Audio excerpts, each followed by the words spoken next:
We're going to get started shortly, so just stand by, folks.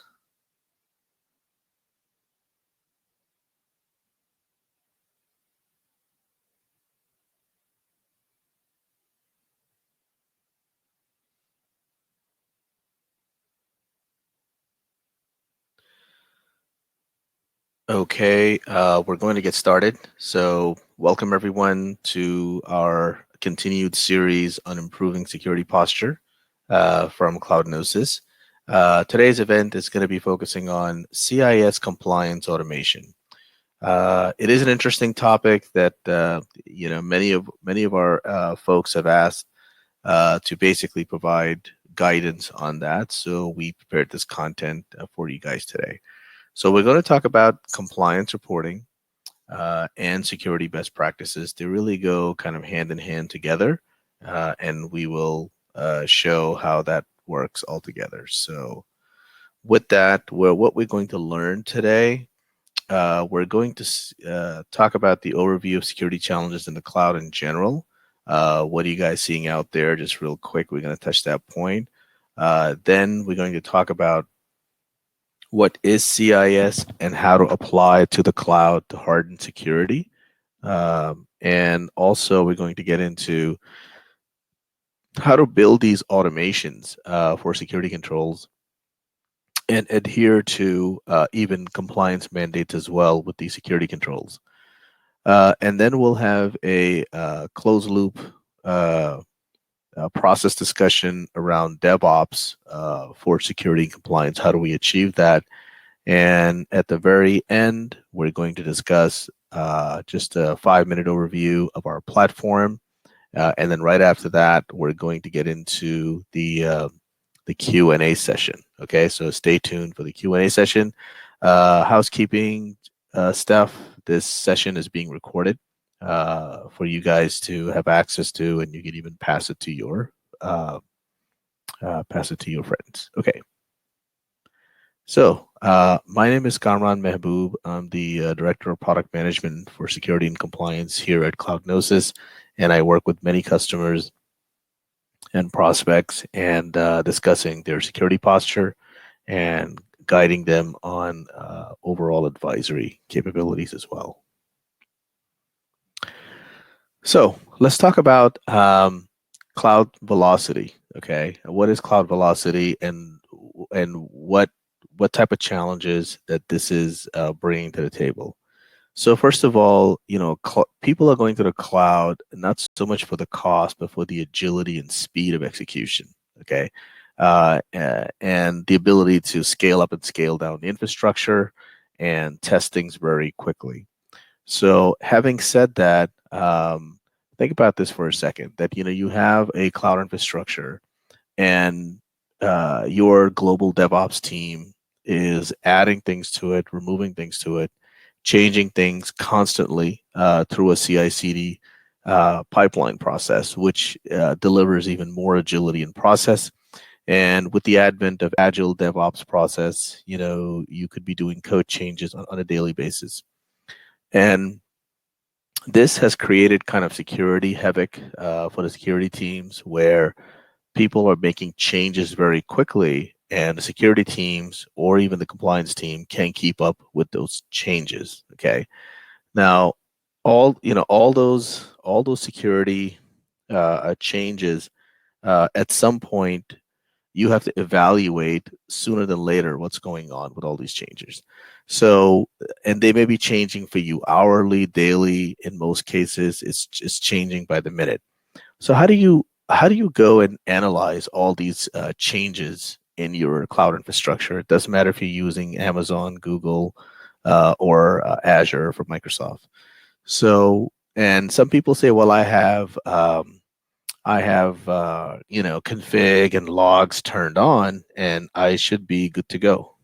Okay, and so the answer to that is it's a great first-hand practice to be able to do those things, to be able to turn those things on. Absolutely. But they're not enough, because they tell you after the fact of what's going on. They don't tell you what is happening right now from a security setting standpoint. So yes, they'll tell you that something happened And then you have to, of course, evaluate that change within seconds and to see if it maps to your policies or not, and basically take an action. So we're talking about before even having changes taking place, understanding overall security posture, understanding overall configurations of all of your building blocks within the cloud. That's what we're talking about. So 3 bullets there. You absolutely need some kind of a framework, a standard framework like NIST or COVID or whatever your company is going for, even ISO 27001.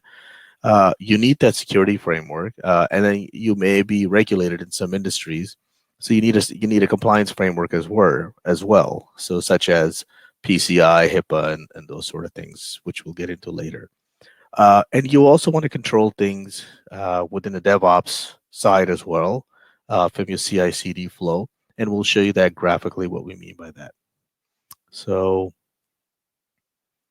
what is the first thing that you should be looking at? Well, the first thing is that you need to turn on some of these built-in cloud tools, cloud vendor provided tools, so you can get some visibility.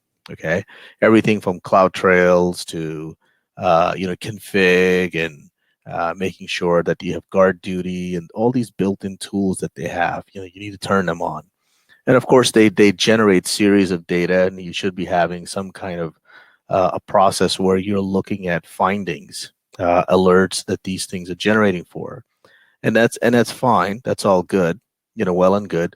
But again, they're going to tell you what happened after the fact. So we're talking about focusing on what are we going to do before even something happens. So, like I said, as a starting point, at least know what's going on. So if you know what's going on, you have an opportunity to fix it potentially, right? Okay. So now the question is, okay, well, fixing, how do we inspect and how do we fix?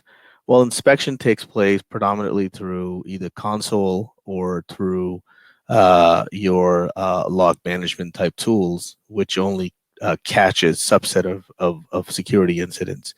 So security is becoming more of a code practice where it's more of a like a snippet of code that executes on an hourly, minute, or even seconds basis versus the old way where you have a large binder on the shelf and that has all of your configurations in place, right?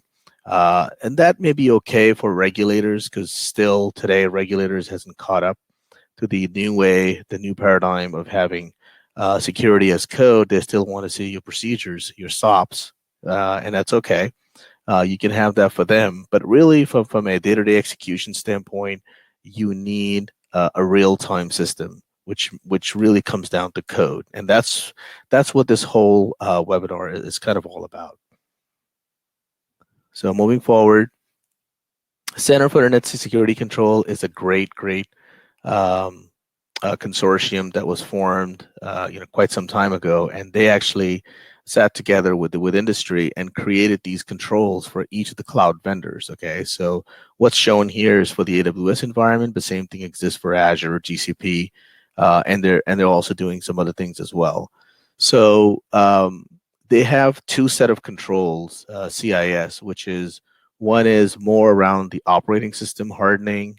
And that's not what we're talking about here. We're talking about actual physical configurations of those building blocks. Everything from S3s to IAM to VPCs and so on. Those kind of controls. And some of the examples are noted on the right-hand side. What do these controls kind of high level? What they look like. So we're going to drill down into one of those controls, just one. Okay, so one of those controls you see, it says avoid the use of root account. Okay, and avoid the use of root account, and it's profile capable. They have these profile levels of level 1, level 2, meaning level 1 is you have to have minimum. Level 2 is more like it's optional, but if you want defense in depth capabilities, then you should also implement level 2 rules as well. In our opinion, absolutely you should be doing level 2. Don't just stop at level 1. So this document, you can actually download it by registering at cissecurity.org. and have access to it. It's about 160 pages or so. And it tells you what the rule is, for example, avoid the use of root. And then it'll tell you at the very bottom how to audit this rule. Okay.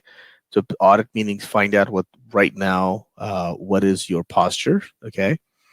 And then you can actually go ahead and pull that from either APIs or through the command line interface.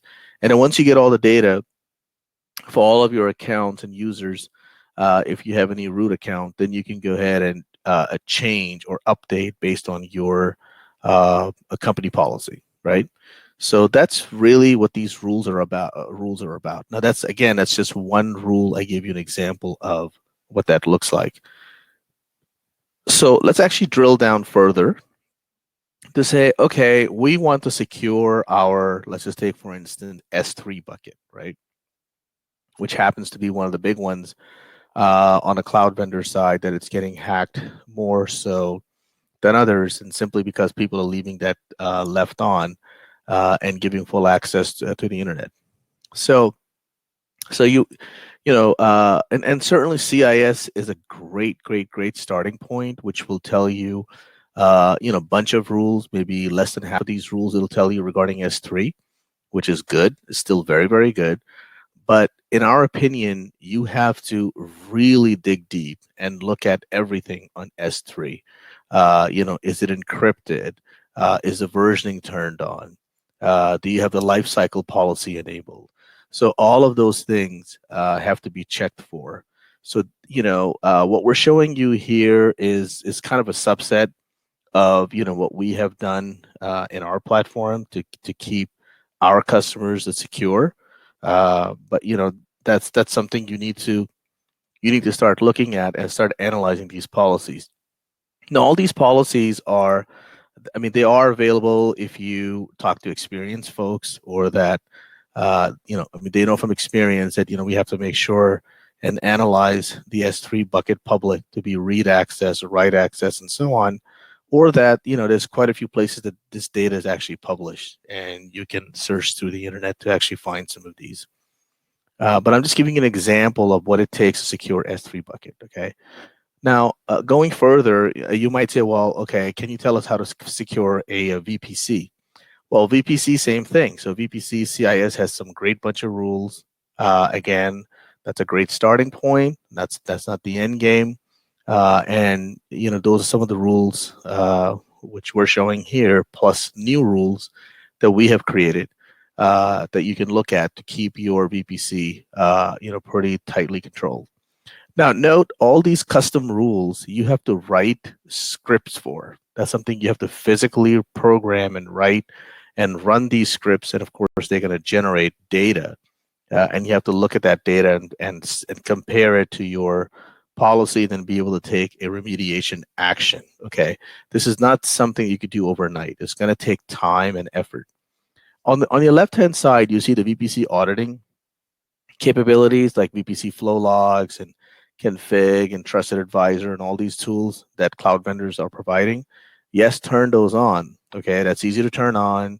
And then of course they require log correlations. So there is information latency that's built in through that process, depending on how good your process is. It could be an hour, or it could be a few days to a week before you even know what the posture looks like after all the correlation is done. So again, it's based on how strong your process is. But on the right hand side, all these scripts you have to write and you have to manage, and of course that does require some expert understanding of your cloud cloud vendors environments.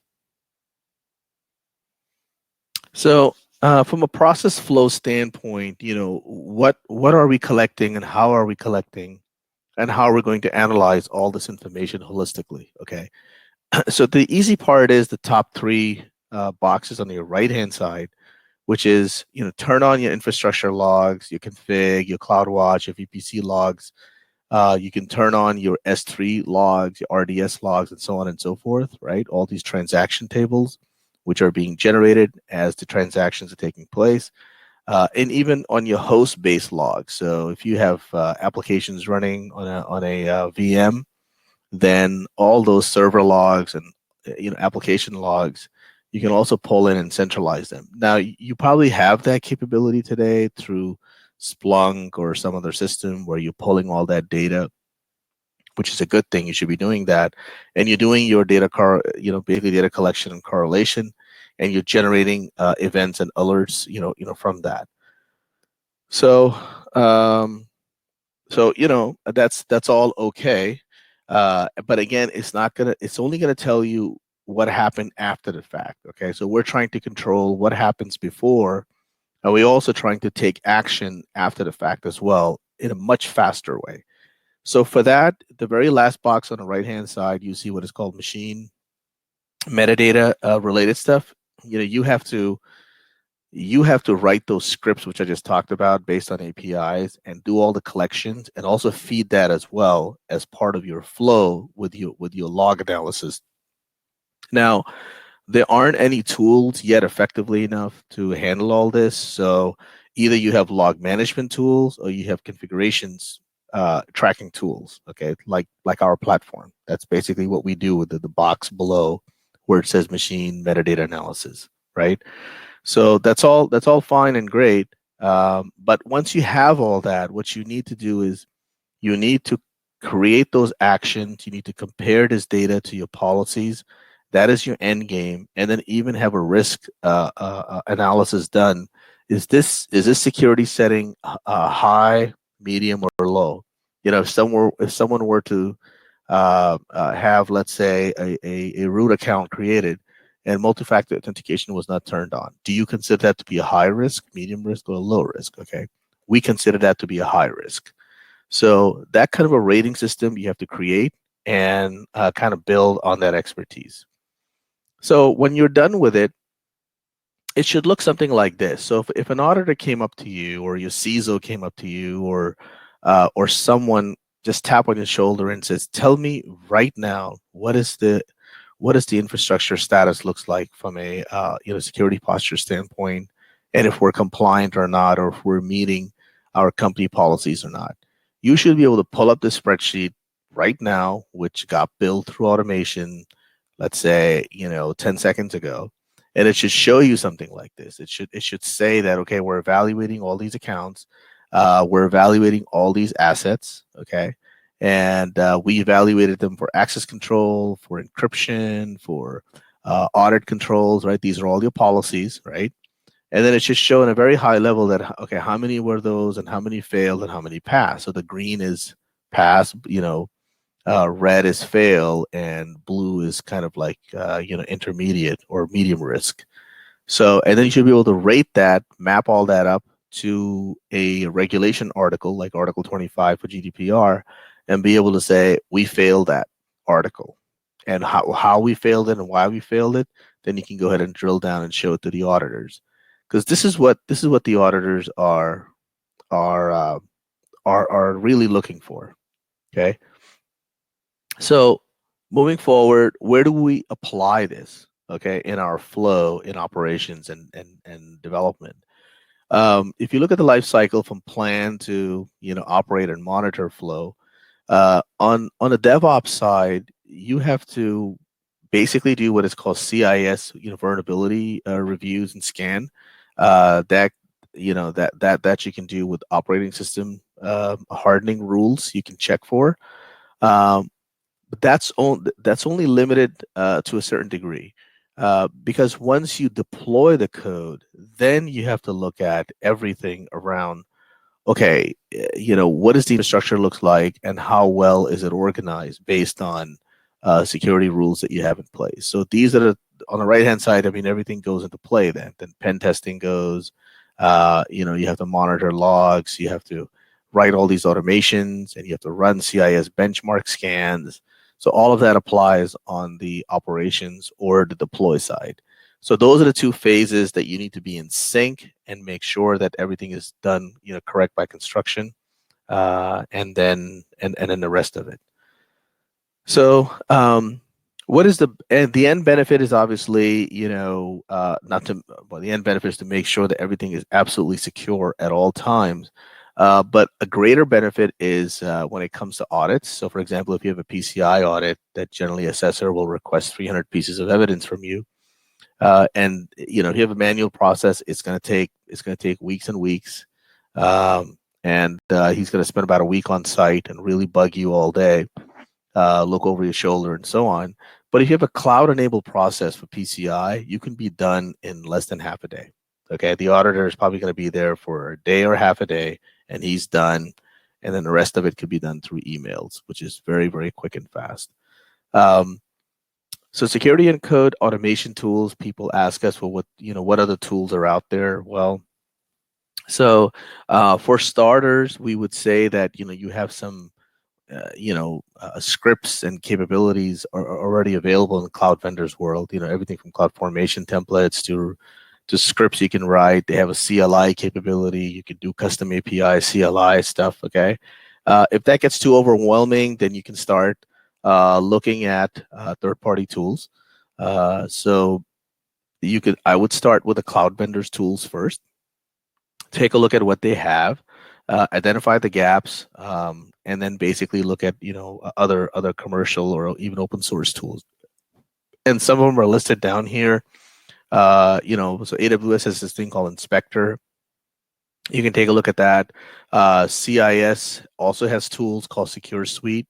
You can go to that, cissecurity.org and check out that product that does, fairly good scanning.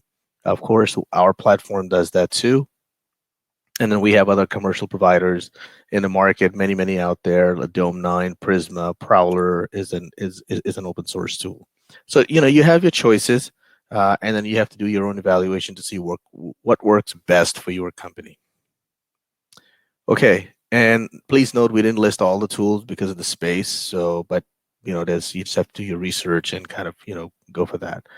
Okay, so the value of this is, it's repeatable, it's always on, it's continuous, it's visible, all this automation capability. And that's why, we are pushing for this methodology across the board in all the customers and prospects that we talk to. So a quick summary checklist for your cloud, okay? So we said earlier, start with your cloud native provided tools. Things like guard duty and so on and so forth, and that should give you some starting point to tell you what the gaps are, and then more importantly, you need to have some organizational responsibilities as well. You should have a data protection officer or a security officer that's going to govern and benchmark the program. Okay. Yes, CISO is one of those folks as a top level person, but you should have to have folks below that. Technical responsibility is, this is the reason why you're here today, to look at things. CIS Controls is the first, I would say, but don't stop there. Then you need to go to NIST Controls. And from NIST Control, you can go into other security controls like PCI, HIPAA, and whichever industry that you are affected by, or GDPR. Then implement those controls in that order, because if you start with NIST, you're going to cover pretty much everything for most part, because it's fairly extensive, especially NIST 853. It's very, very extensive control sets. Okay, so what do we have? We have talking about our platform just real quick. It's about just a quick 3-4 minute overview. So what do we do at CloudGnosis? Well, we a innovation in a public cloud for security and compliance, and the 3 core areas that we support as part of our security compliance postures: visibility, compliance, and governance. And it looks something like this, where we have taken all the controls, whether it's NIST or HIPAA and PCI, and mapped them to test controls or security policies of cloud vendor of choice. So we have done that for Azure, for AWS, and GCP is coming literally next month, very soon. And we also have a capability called Cloud Eye, which identifies specific risks, high-level risks, and some of those are noted here. And we're looking at all of your fabric, from compute, storage, networking, database, logging, and so on. So we are looking at all of those. And this is a quick overview of what it looks like in terms of dashboards and views, and we're constantly updating and changing that. And this is a quick compliance dashboard view, which shows you across the board, how you're doing in business continuity management, how you're doing in encryption at rest, and so on for your applications and data and accounts. And then you can actually get into specific reports like ISO 27001 report or NIST report and so on. This is what they kind of drill down into the reports. They show you which resources are failing, why they're failing, what are the risk level of those failed units, and specifically rolling up to a specific compliance mandate. Which ones are you failing? We have a set of signatures or policies, so they're both word used interchangeably, and it's a very extensive library that we have built over time. So you can certainly leverage that as well. And with that, it kind of takes me to our Q&A. So if you have any Q&A, happy to address those. Okay, all right. So we have some questions. So the question says, we are looking at systems, and what is your opinion of what we should be looking for in terms of breadth and depth of these platforms? Well, I mean, that's really up to your company's requirements, what they are. I think I would start with your requirements. What are your requirements? Are you a mid-sized company or an enterprise? Assuming you're an enterprise, okay, how extensive do you want to roll this out globally? Then from that, you should be able to drill down. What are some of your needs and requirements? We have a list on our website you can take a look at. It's actually on a pricing matrix table that shows you all of our features and so on. So perhaps that's a starting point. I don't know, but if you don't have a requirements document, then it's going to be hard to evaluate tools.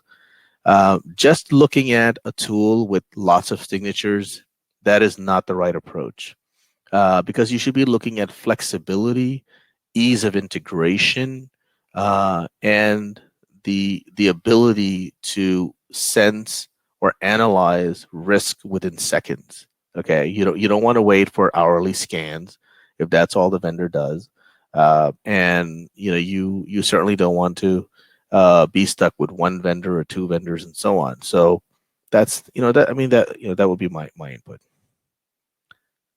Questions around where can I learn how to write some of these scripts? Okay, for these security controls. So I did show you probably I think the third or fourth slides in. There was a screenshot of the CIS control book or CIS benchmark. So I would go ahead and take a look at that CIS benchmark that you can download from the internet from cissecurity.org and start looking at that, because it tells you exactly how to write the script, what commands that you need to push into the cloud system to be able to get an answer back. So I think that's a great starting point. So I would start with that. But again, keep in mind that after you're done with managing the CIS controls, you need to start looking at NIST framework or ISO 27000 framework. And from that, you need to say, okay, how do I truly secure S3 buckets or VPCs or IAM rules? So all these things matter greatly. And basically, looking at it from inside out view. So try that. Okay, question around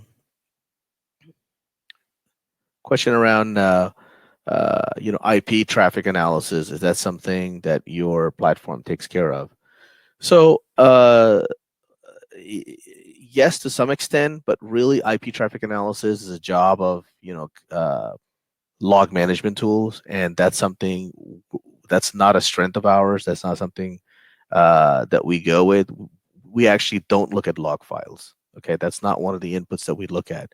Yes, we look at CloudWatch, CloudTrail type stuff, and they are like log files. and we are sifting very high risk events from those and evaluating them and automating them from a remediation standpoint. But really, you need to invest in a IP analysis, tool set to be able to say, is this a good IP or a bad IP address? And you know, and any web filtering tools can help you block that as well. Hopefully that answered that one. Okay, a question around, are you an agent or agentless based platform? We are a SaaS platform. We are agentless. There's nothing to install. You simply create an account and start scanning. But if you have a requirement where you are, I mean, let's say for you, you have a company policy that says, we can't have any SaaS platform for security. We have to have, products installed on our network to be secure. We do provide that capability as well, where you can install the platform on your cloud vendors' systems and be able to go from there.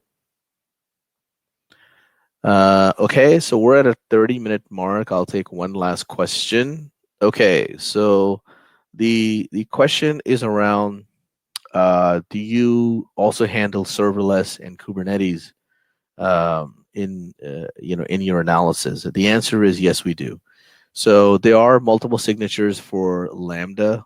That's for the serverless for AWS that we check for. And of course, Google function and Azure functions are separate. But yes, we do have policies or signatures, for those functions. Now for Kubernetes, we're only doing a metadata analysis, meaning because we don't install anything on the clusters to look at the cluster behavior and so on. We are simply looking at the external level. For example, IAM identities, MKS or managed key services rotated to protect the clusters. So yeah, that's our focus area at the moment. We have things on our roadmap for that. Happy to talk to you guys one-on-one on that front. Okay, so again, thank you very much. We like to keep our session simple, very to the point, and 30 minutes. Thank you all, and look for the next session. It'll be advertised in about a week time frame, and we'll go from there. As always, you can try out our platform free of cost, and get a posture report very quickly. Okay, thank you all.